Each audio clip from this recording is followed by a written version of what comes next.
Pourriez-vous vous présenter et nous en dire plus sur votre entreprise Imotrix? Imotrix est une entreprise de technologie spécialisée dans la mobilité durable. Notre objectif, c'est de créer un écosystème favorable à la mobilité électrique en Afrique. Et nous avons pour projet pilote celui de la Côte d'Ivoire, celui de pouvoir mettre des stations de charge à la disposition du grand public pour permettre justement l'adoption en masse de la mobilité électrique des véhicules électriques, notamment sur le territoire abidjanais et dans tout l'intérieur du pays et sur toute la Côte d'Ivoire. Où en êtes-vous avec le déploiement de ce projet? Nous sommes encore en phase pilote, c'est-à-dire au démarrage de ce projet justement. Nous sommes en train de faire d'abord une station expérimentale qui est notre projet pilote. Et à partir de ce projet pilote, nous allons dupliquer justement ce projet dans tout le territoire abidjanais et à moyen terme sur tout le territoire ivoirien et à long terme sur toute l'Afrique. Aujourd'hui, nous sommes en implémentation de la première station de charge et après nous allons réceptionner les premiers véhicules électriques sur le territoire ivoirien afin de pouvoir faire la démonstration justement de notre concept. Alors dites-nous, quels sont les obstacles que vous rencontrez dans l'implémentation de ce projet?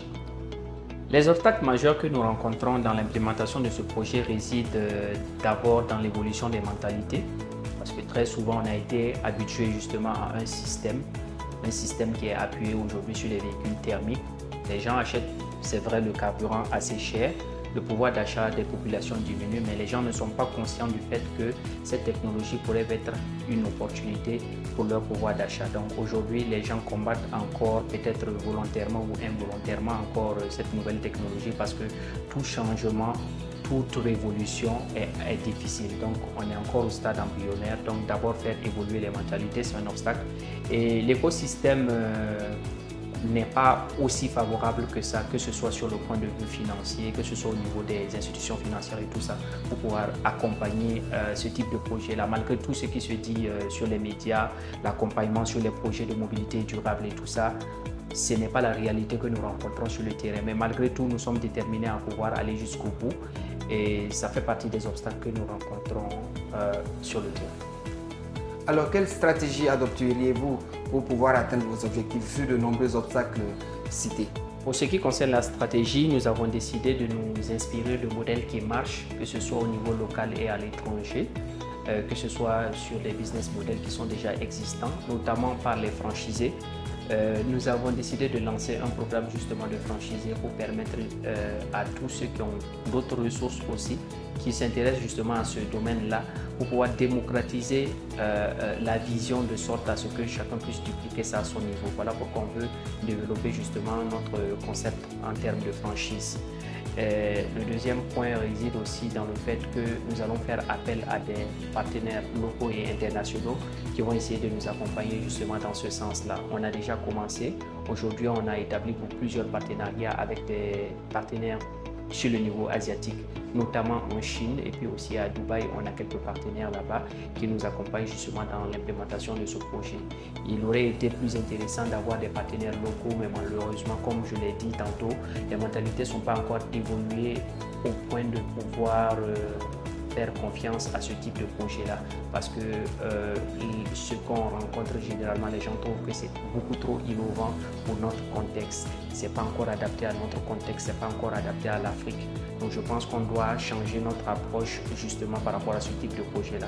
Je profite pour lancer un appel à ceux qui pourraient être peut-être intéressés, peut-être certains qui ont une vision un peu plus évoluée de la chose ou un esprit un peu plus ouvert sur ce type de projet-là, de pouvoir peut-être aussi nous joindre aussi dans cette révolution.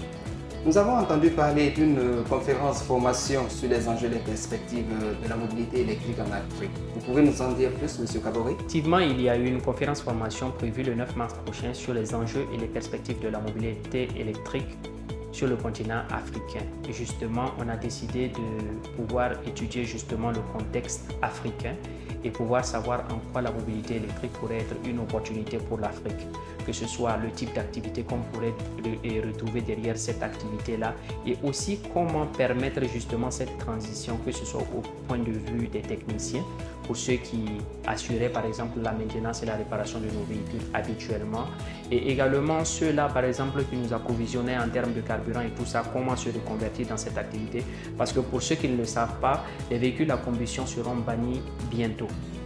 Alors, c'est à l'horizon 2035, mais la transition est déjà en cours parce que comme ce sont des investissements colossaux que les constructeurs automobiles font, ils ont déjà commencé à recycler leurs véhicules, à faire des hybrides et des véhicules électriques. Donc aujourd'hui, il faudrait adapter tout l'écosystème justement à cette mobilité électrique. Donc c'est justement pour informer les gens, les former aussi sur les véhicules électriques, leur apprendre qu'est-ce qu'un véhicule électrique, comment ça fonctionne, comment on assure la maintenance, la réparation, la recharge et aussi quel type d'activité on peut développer autour de la mobilité électrique, comment devenir opérateur de charge, comment devenir réparateur de véhicules électriques, comment par exemple développer même des startups autour de la mobilité électrique. Donc c'est un peu ça.